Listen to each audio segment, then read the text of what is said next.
I think it's fair to say that Labour's anti-Semitism row isn't going away anytime soon, especially after one of its longest-serving MPs likened the party's disciplinary investigation to Nazi Germany, or so it seemed. Jeremy Corbyn today refused to answer questions on the controversy after becoming involved in a row last month with Dame Margaret Hodge. Well, for more than this, we're joined by the co-founder of Novara Media, Aaron Bastani. Always lovely to see you. Can we just start with the very straightforward question? What is the charge laid at the door of Margaret Hodge in all of this?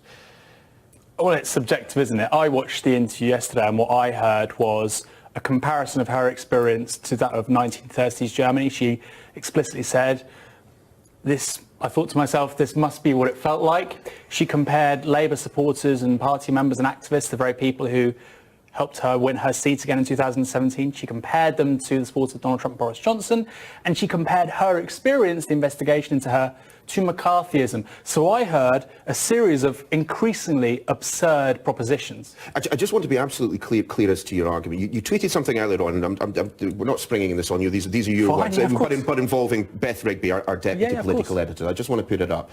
It was basically posing two questions to both Beth Rigby and Dan Hodges, the political commentator. Hi, Omer, actual Holocaust survivor, racist to compare Israel's treatment of Palestine to 1930s Germany.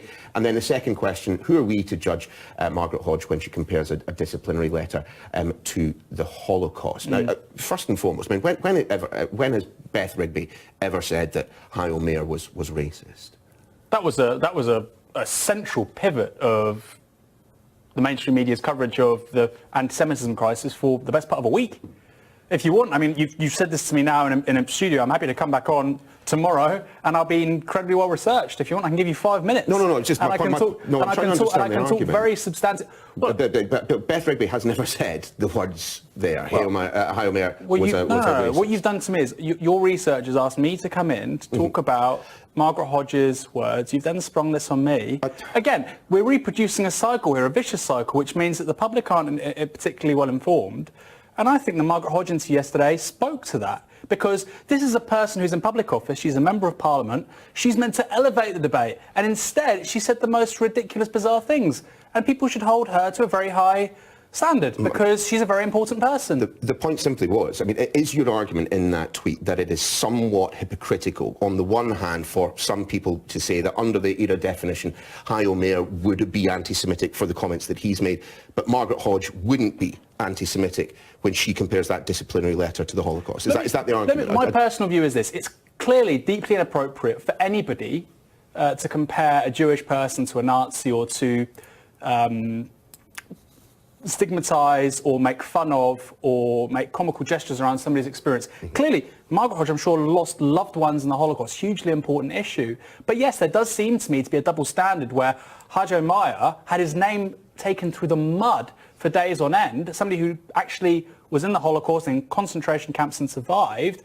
And yet somebody, I think, says something quite ridiculous, which is that a letter from the Labour Party is equivalent to 1930s Germany, is given a free pass. And to me that shows a fundamental point, which is that the media wants to use this issue, and there is some truth to obviously elements of it. Clearly people have said anti-Semitic things, but the media is interested in it primarily because it's a tool to attack Jeremy Corbyn. Okay, can we then just, Andrew, I wonder if we can just get the points in the interview where Margaret Hodge, the comments that seem to have caused the furore. I just want to play those. Here's the first part. On the day that I heard that they were going to discipline me and possibly suspend me, it felt almost like I kept thinking, what did it feel like to be a Jew in Germany in the 30s? And that's the first part. But then she then went on to say that the Labour Party's decision to open disciplinary proceedings against her, it took her back to some comments that her father made. And we just want to play that as well. He always said to me as a child, you've got to keep a packed suitcase at the door, Margaret, in case you ever have to leave in a hurry. And when I heard about the disciplinary, my emotional response resonated with that feeling of fear that clearly was at the heart of what my father felt.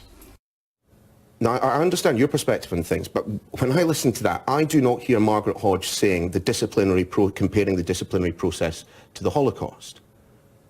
No, she said her experience of receiving that letter, the disciplinary process being initiated, she draws a clear equivalence between that and how a German Jew would have felt in the 1930s. No, she says it resonates. She's not saying that the Labour Party are going to round up Jews and put them into camps. Well, she is saying I don't think anybody's saying that. My precise word just then was an equivalence, which, by the way, if we're talking about the IHRA, is exactly the kind of language that is focused upon. So I think it's, for me, I think it's almost,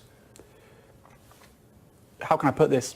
It's belittling the experience. It makes it a political frivolity. The Holocaust was, without doubt, the greatest tragedy of the 20th century, a century defined by tragedy.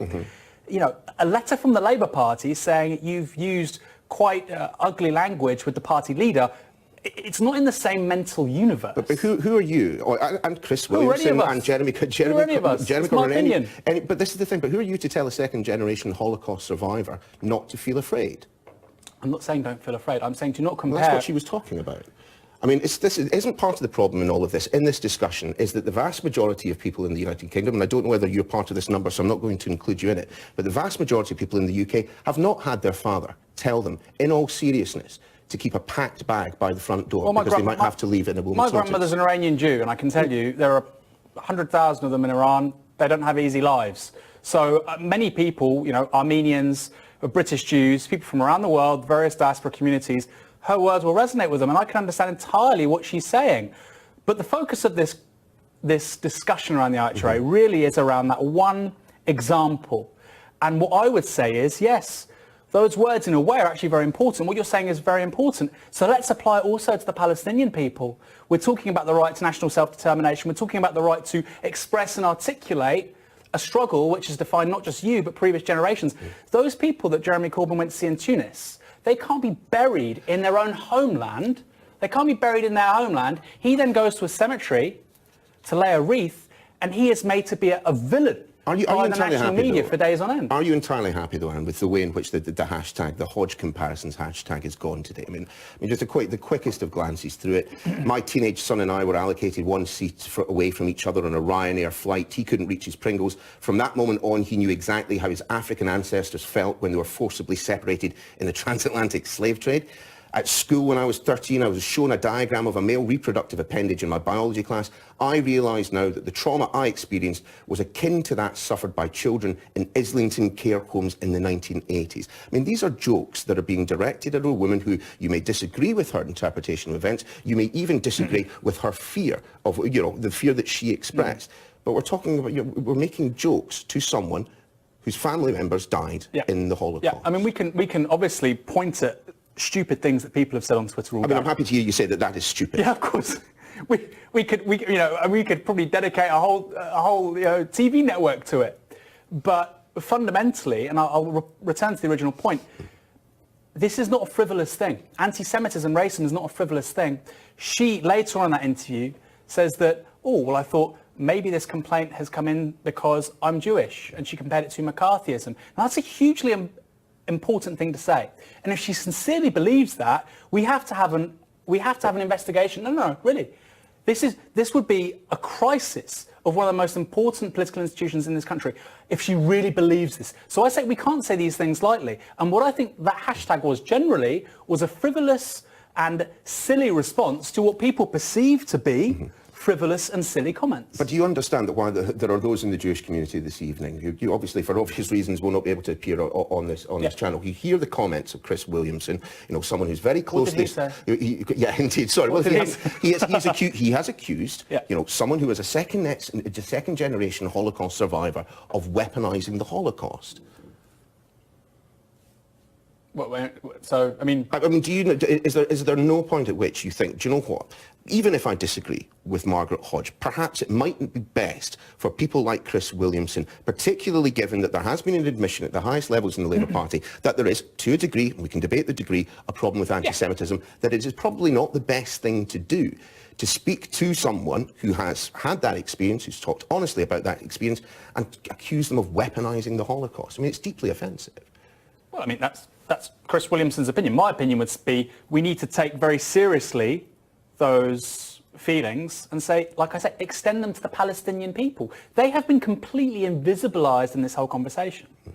711,000 people were expelled from Palestine between 1944 and 1948. 300 Brits died in Palestine before 1948. Prince Harry was in Jerusalem, I think, in June, didn't say a word. You had diplomats being assassinated. You had a British ambassador assassinated in 1944 by the Lehi, by a terrorist organisation. None of this is talked about. And yet Jeremy Corbyn goes to lay a wreath at people that can't be buried in their homeland, and they're called terrorists by Israel with no evidence. They were killed in an extrajudicial killing without a trial or without a jury. And yet him laying a wreath there makes him the bad guy. I think most people look at that and say, this doesn't add up to me. This doesn't look right. And it isn't right. When you've got people like Len McCluskey now saying, actually, do you know what? I think the International Holocaust Remembrance Alliance definition and examples needs to be put into the Labour Code of Conduct in full. I mean, what does that mean for kind of people like you who have been very, very critical of that because of those examples which were dropped, you know, about that a state of Israel is a racist endeavour, that comparisons with Nazi Germany are prima facie racist? I mean, if they adopt the full definition, what does that mean for all the work that you've done, all the complaints that you've made about the definition itself? My grievance in regard to the IHRA is not the definition which was accepted in 2016. In the recent Code of Conduct, 8 of those 11, we had this conversation before, were accepted wholesale. The politically contentious one is the one around, is it a state of Israel or the state of Israel being a racist endeavour? Now, what Palestinian activists tell me is that this has and will continue to obstruct them in their pursuit of justice. And so I have to subordinate myself to them. I have to listen to them. That's what they're telling me in good faith. And so my complaint is we had a compromise originally. Do you think, though, that the Board of Deputies is not acting in good faith? Do you think that the Jewish Chronicle is not acting in good faith? Jewish News not acting in good faith? Jewish Telegraph? I'm not saying it's not good faith. I'm sure there's a great deal of ambiguity and mixed feelings, and people are unsure about intentions and motives and all sorts. What I'm saying is the original Code of Conduct, which should have been put out as a consultation, had the definition verbatim. 8 of those 11 examples repeated verbatim. And so it comes down to this, just one of these examples. And people are saying, well, we need to have a compromise. We had a compromise. It wasn't like Labour said, you know what, we're going to create our own definition of anti-Semitism, all our own examples. There was a compromise. And the people that advanced that compromise were called racists, anti-Semites, bigots. So that doesn't sound to me like an educated adult conversation that takes racism seriously. Unlike the adult educated conversation that you and I have Always just with you, had. Noel. Aaron, thanks very much for joining us. Appreciate it.